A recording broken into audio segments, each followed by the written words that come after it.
రోజున 21 జనవరి 27న విశాఖ ఉక్కు పరిశ్రమలో పెట్టుబడుల ఉపసంహరణ డిస్ఇన్వెస్ట్మెంట్ కేంద్రం ప్రకటన చేశారు అధ్యక్ష. ఆ రోజున వీళ్ళు మద్దతు పలికారు అధ్యక్ష. వైసీపీ నాయకులు మద్దతు పలకటమే కాకుండా వాళ్ళు కూర్చొని మమ్మల్ని అందరినీ ఇరకాటంలో పెట్టాలని, అలాంటి పరిస్థితుల్లో నేను మా నాయకులు మనోహర్ గారు వెళ్ళాం అధ్యక్ష ఢిల్లీకి. వెళ్ళి ఇక్కడ సభ జరిగింది. సభ జరిగితే మేము ఆ రోజున కేంద్ర మంత్రి హోంమంత్రి శ్రీ అమిత్ షా గారిని కలిసాం అధ్యక్ష. ఉక్కు ప్రైవేటీకరణపై నిర్ణయం మీరు పునరాలోచించుకోమని చెప్పాము అధ్యక్ష. ఒకటే చెప్పాము అధ్యక్ష, ఈ రోజున ఇంతమంది చనిపోయారు, దాదాపు 32 మంది. మా ఆంధ్రప్రదేశ్లో తెలంగాణకి తెలంగాణ అన్న భావం ఉంటుంది.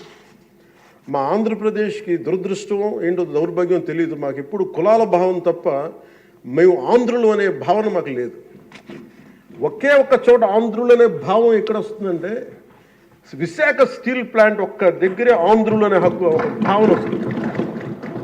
అంటే మేము అది నేను చాలాసార్లు అనుకుంటూ ఉంటాను అధ్యక్ష, ఎందుకు విశాఖ ఉక్కు అనుకనే ప్రతి ఒక్కరికి ఒక ఏకత ఉంటుంది, దాంట్లో ఐడెంటిటీ ఎందుకు ఉంటుందని ఆలోచిస్తే అధ్యక్ష 32 మంది యువకుల బలిదానం, దాని శక్తి దానికి ఉంటుంది అధ్యక్ష.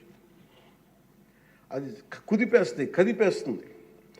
అలాంటిది నేను ఒకటే చెప్పాను, మేము వెళ్ళి సార్ ఇది కనుక మీరు చేయగలిగితే అది ఎవరి చేతుల్లో లేదు, అది మీరు పెద్ద మనసుతో ఆలోచించి డిస్ఇన్వెస్ట్మెంట్ చేయమంటే వాళ్ళు ఒకటి చెప్పారు అధ్యక్ష. మేము గతంలో మీరు ఈ మినీరత్న కంపెనీ ఉంది అధ్యక్ష, దానికి డ్రెడ్జింగ్ కార్పొరేషన్ ఆఫ్ ఇండియా అని, దాన్ని తీసుకోగలిగా కానీ దీన్ని తీసుకోలేమని చెప్పి మాకు కూడా ఏం చెప్పారంటే అధ్యక్ష, ఇది ఇంపాసిబుల్ అన్నట్టుగానే చెప్పారు అధ్యక్ష ఆ రోజున. కానీ నేను 2 చేతులు జోడించి మా ప్రయత్నం మేము చేసాం అధ్యక్ష. అదృష్టవశాత్తు గౌరవ ముఖ్యమంత్రి గారు ముందుకు తీసుకెళ్లారు అధ్యక్ష. ఈ ప్రపోజల్ని చాలా బలంగా తీసుకెళ్లారు ఆయన. అదే ప్రభుత్వం నిన్న అంత గొడవ చేసిన నాయకులు నిన్న వాళ్ళు ఏం చేశారంటే అధ్యక్ష, గతంలో దానిని స్టీల్ ప్లాంట్ని ప్లాట్గా ముక్కలేసి అమ్ముకోవడానికి సిద్ధపడిపోయారు అధ్యక్ష. Really it's a shame. నేను మొన్న స్టీల్ ప్లాంట్ సంఘాల నాయకులు నా దగ్గరికి వస్తే అడిగాను, ఆ రోజున మీరు అంత గోల చేశారు కదా, మీరు మేము ఉన్నప్పుడేమో ఇంత గోల చేస్తారు, గౌరవ ముఖ్యమంత్రి గారు ఉన్నప్పుడేమో ఇంత మీరు చాలా ప్రజాస్వామ్యం ఇంత గోల చేస్తారు, ఆ రోజు అతను ఉంటే ఒక్కళ్ళు నోరెత్తిపోయారంటే కొడతారని భయమా మీకు అన్నాను కామ్గను. అంటే ఇలాంటి పరిస్థితుల నుంచి ఈ రోజున మన స్టీల్ ప్లాంట్కి డిస్ఇన్వెస్ట్మెంట్ని ఆపి తిరిగి పెట్టుబడులు తీసుకొచ్చినందుకు మనకి భారతదేశ ప్రధానమంత్రి శ్రీ నరేంద్ర మోదీ గారికి ప్రత్యేక ధన్యవాదాలు తెలుపుతున్నాను.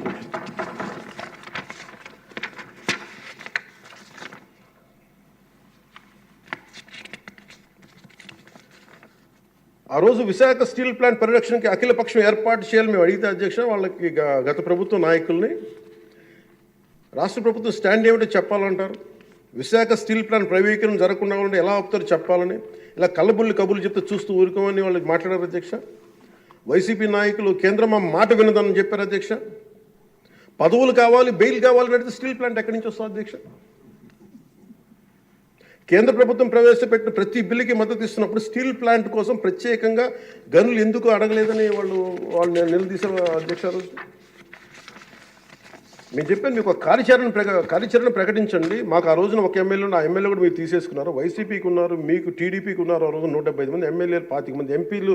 ఒక ఐక్య కార్యాచరణ ప్రకటించండి అంటే అండగా ఉంటామని చెప్తే కూడా వాళ్ళు కాపాడుకోలేపారు అధ్యక్ష. కానీ నారా చంద్రబాబు గారి నాయకత్వం మేము కాపాడుకున్నాం అధ్యక్ష. స్టీల్ మేము చాలా గర్వంగా చెప్పగలం, చాలా గర్వంగా చెప్పగలం అధ్యక్ష. అలాగే దీన్ని ప్రత్యేకించి అధ్యక్ష,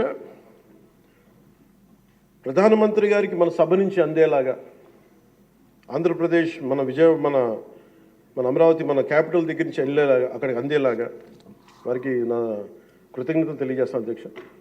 I take this opportunity to express my wholehearted gratitude to Honorable Prime Minister Sri Narendra Modi ji for his unwavering trust in the Andhra Pradesh government and for extending the immense support in every aspect of